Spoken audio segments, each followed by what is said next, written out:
Hello, so this is Mikael Behrens again at the Nalle Bunny Run, Hill Country Conservancy's Nalle Bunny Run Wildlife Preserve. It's August 15th, 2020, and here in Central Texas we're in the middle of a long, hot summer. We're getting triple-digit temperatures every day this week, and but it's still, you can get out in the morning. The triple digits don't kick in until the early afternoon. So there's still, despite the hot, tough temperatures, there's still lots to explore and see outside in nature. Fall bird migration has started. There are yellow warblers, flycatchers, and we're just on the cusp of starting to see a much larger diversity of little songbirds, warblers, and vireos already on their way south. There are already orchard orioles on their way south. Even a few Baltimore orioles might be flying south already. Most birds have completed their breeding season now, and there's also post-breeding wandering going on. So despite the heat, it's a pretty interesting time of year to get out and look for birds. In addition to birds, dragonflies, this is the season for dragonflies. They really like the hot weather. This is when you can find large diversity of dragonflies and damselflies. They're both related in the odonate family. In fact, before we started this introduction, we noticed that it seems to be a minor dragonfly migration going on right now. Some dragonflies are migratory as well as birds. And I noticed over the past 15 or 20 minutes, probably 20 or 30 dragonflies flying over the treetops, all going in the same southeast direction. So I think I'm pretty sure that's a minor dragonfly migration event we witnessed. There's a lesser goldfinch that just flew over us. So and these dragonfly migration events don't seem to happen in the spring. They just seem to happen in the fall. We don't really know a lot about dragonfly migrations yet, so it's important for people that notice them to take some notes and remember what they saw. So we're going to make our usual circuit of the preserve this morning and see what we can find. Okay, so we're watching a couple eastern phoebes that are hunting alongside of the trail. We got a little bit of scope footage of one a few minutes ago. And here's this one. Oh, it just came right between us. Might have even brushed against Carolyn here. And there's another one a little further down. Sometimes phoebes are very tame. There was one at Commons Ford Park a couple years ago that was perching on people as they were watching it. And phoebes are in the flycatcher family. They're our only flycatcher that's here year-round. Most of our other flycatchers are just here in the summer. And flycatchers like to find obvious perches out in the open, and from those perches watch for flying insects or insects on the ground and make little forays out to catch them and bring them back. This phoebe is staying still because it's preening. And preening is super important for birds. Birds literally live and die by how well their feathers are performing. And so their feathers take lots of maintenance.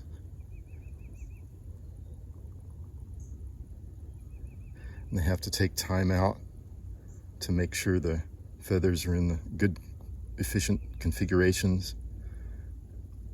That's why bird baths are so popular among birds, because they have to clean their feathers as well.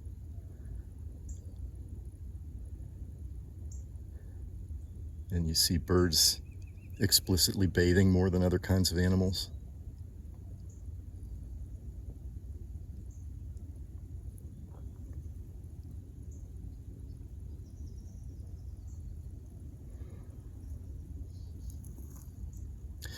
Eastern phoebes are pretty nondescript flycatchers. The classic description of them in my old Peterson field guide is distinguishing characteristics or a lack of distinguishing characteristics. They don't have any real obvious wing bars or eye ring, or they're really just kind of a nondescript grayish bird. But one behavioral characteristic you can see is when they bob their tail up and down. No other flycatchers, when they're perched, will periodically sort of bob their tail up and down. There, you just did it a little bit, this one. It can be really subtle. I'm hearing a Buick's wren in the background.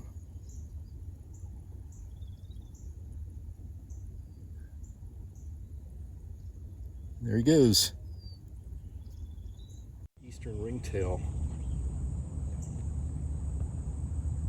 They're in a family of dragonflies called clubtails.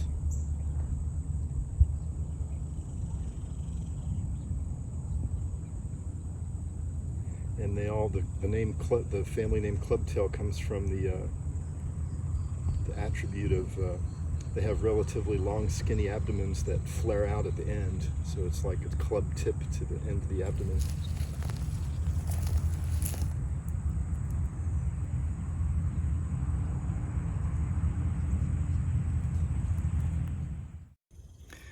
So we found this perched dragonfly. Really neat pattern of orange and white and gray, and it's called a variegated meadowhawk. It looks like a female. The male has red highlights instead of the yellow and orange, and it's mostly most dragonflies are here in the summer,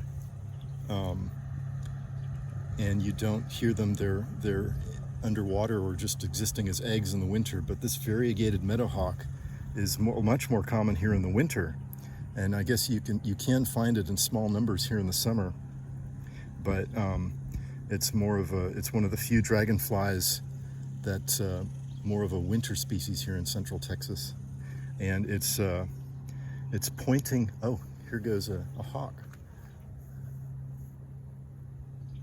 That looks like, see if I can get a picture of that guy.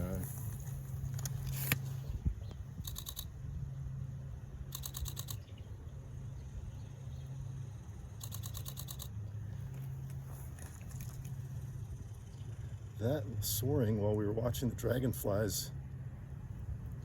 Gosh, I think it's a juvenile broad-winged hawk. I'm not sure though. I'll have to look at my pictures later. Broad-winged hawks, oh beautiful.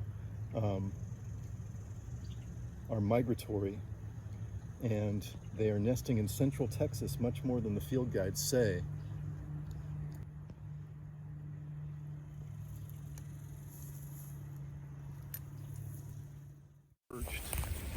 Red saddlebags dragonfly that I've said before, some dragonflies are perchers and some are flyers, and red saddlebags can do both.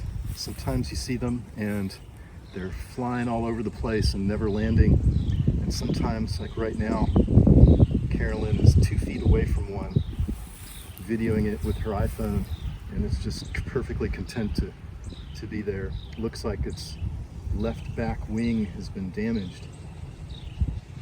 So like butterflies, dragonflies, when dragonflies emerge into their adult flying form, their wings last as long as they last. Their wings, if their wings are damaged, they don't heal. The saddlebags dragonfly is named for these beautiful reddish-brown dark patches on the base of their hind wings that are sort of shaped like horse saddlebags. And when you get close enough, you can see the really neat venation lines in them, the light lines showing the wing veins through that dark saddlebag patch color. It's one of the really neat things about this species. Cardinal that is heavily molting, and I'm getting some close-up shots of it right now. Its head is almost completely bare. You can see its weird gray skin. A lot of people get worried about birds they see looking so messy this time of year, like that cardinal, even almost like does it have some kind of disease or something, but it's actually just molting. Birds have to molt their feathers at least once a year, sometimes twice. And some of them, like cardinals, will lose almost all of their head feathers at once. And it's pretty dramatic looking. We're right by the edge of the water now, among these really cool bald cypress trees. And we found a couple interesting plants on the ground here. All these yellow flowers are a plant called camphor weed, which has a real strong camphor smell when you pick off a leaf. And it really likes sandy soil. If you go down to the Texas coast, camphor weed is one of the dominant plants growing in the sand dunes. And it's like a different form there, much bigger, broader leaves, but has the same flowers, the same camphor smell. And then right next to it here, we have a neat plant, a little thorny plant. Common name is tickle tongue. And what the story I've heard is that Native Americans discovered that this native shrub has anesthetic qualities. That the name tickle tongue or toothache tree is if you have a toothache, you can grab some leaves from it and chew on them, and it has a deadening effect in your mouth, or a tickling effect sometimes if you just chew on one. I've compared it to as a kid, if you've ever like stuck your tongue on a 9-volt battery, you know, not quite as bad as that, but that's what it reminds me of. And I'll, just for the heck of it, I'll chew one here.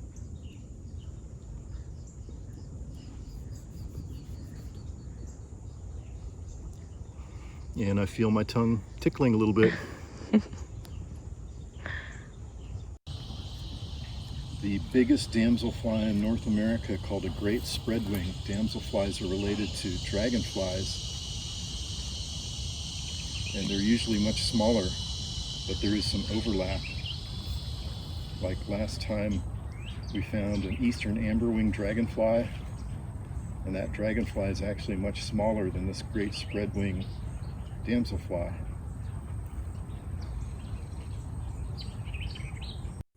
We're watching some northern mockingbirds foraging on the ground, and I think this one is a juvenile. Looks like it has a streaky breast. Oh, and it's doing some of that behavior. It might just be heavily molting. No, I think it's a juvenile. I think I see streaks on the breast, and it is hopping around looking for bugs. You see those big white wing patches. And sometimes when mockingbirds are down on the ground like this, they will, as they're walking around, they kind of flap their wings very slowly, like just there. It just opened its wings a little bit and closed them. And nobody really knows why they do that yet. One of the theories behind it is that it might be scaring up insects. That's a nice look at him in the sun.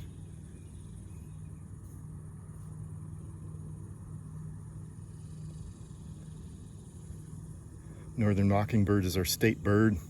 Super vocal, super versatile. See them all year long.